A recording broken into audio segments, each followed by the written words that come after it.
ایک بادشاہ نے کسی بات پر خوش ہو کر ایک شخص کو اختیار دیا کہ وہ سورج غروب ہونے تک جتنی زمین کا چکر مکمل کرے گا وہ زمین اس کو دے دی جائے گی، اور اگر دائرہ مکمل نہ ہو سکا اور سورج غروب ہو گیا تو اسے کچھ نہیں ملے گا۔ یہ سن کر وہ شخص چل پڑا۔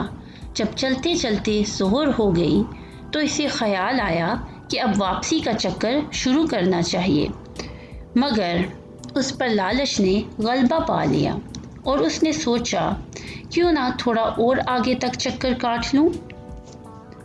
پھر واپسی کا خیال دوبارہ آیا تو اس کے سامنے ایک خوبصورت پہاڑ آیا۔ اس نے سوچا اس پہاڑ کو بھی اپنی جاگیر میں شامل کر لینا چاہیے۔ الغرض واپسی کا سفر اس نے کافی دیر سے شروع کیا۔ اب تو ایسا محسوس ہوتا تھا جیسے سورج نے اس کے ساتھ ریس لگا دی ہو۔ جتنا تیز چل رہا تھا سورج بھی اتنا ہی تیزی سے ڈھل رہا تھا۔ عصر کے بعد تو ایسا لگا جیسے سورج ڈھلنے کی بجائے پگھلنا شروع ہو گیا ہے۔ اس شخص نے دوڑنا شروع کر دیا کیونکہ اسے سب کچھ ہاتھوں سے جاتا دکھائی دے رہا تھا۔ اب وہ اپنے لالچ کو کوس رہا تھا مگر بہت دیر ہو چکی تھی۔ اس کا سینہ دوڑتے دوڑتے پھٹا جا رہا تھا، مگر وہ تھا کہ بس دوڑے جا رہا تھا۔ آخر سورج غروب ہوا تو وہ شخص زمین پر گر پڑا۔ وہ اس طرح سے گرا کہ اس کا سر شروع کے پوائنٹ اور اس کے پاؤں واپسی کے دائرے کو چھو رہے تھے۔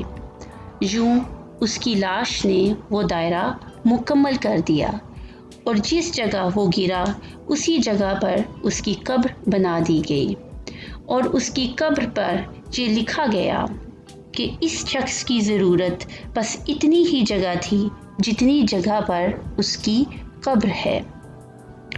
قرآن پاک میں اللہ تعالیٰ ارشاد فرماتے ہیں، بے شک انسان ضرور خسارے میں ہے۔ آج ہمارے دائرے بھی بہت بڑے ہو گئے ہیں، چلیں واپسی کا سوچتے ہیں اس سے پہلے کہ بہت دیر ہو جائے۔ اللہ پاک ہمیں موت سے پہلے موت کی تیاری کی توفیق عطا فرمائے، آمین۔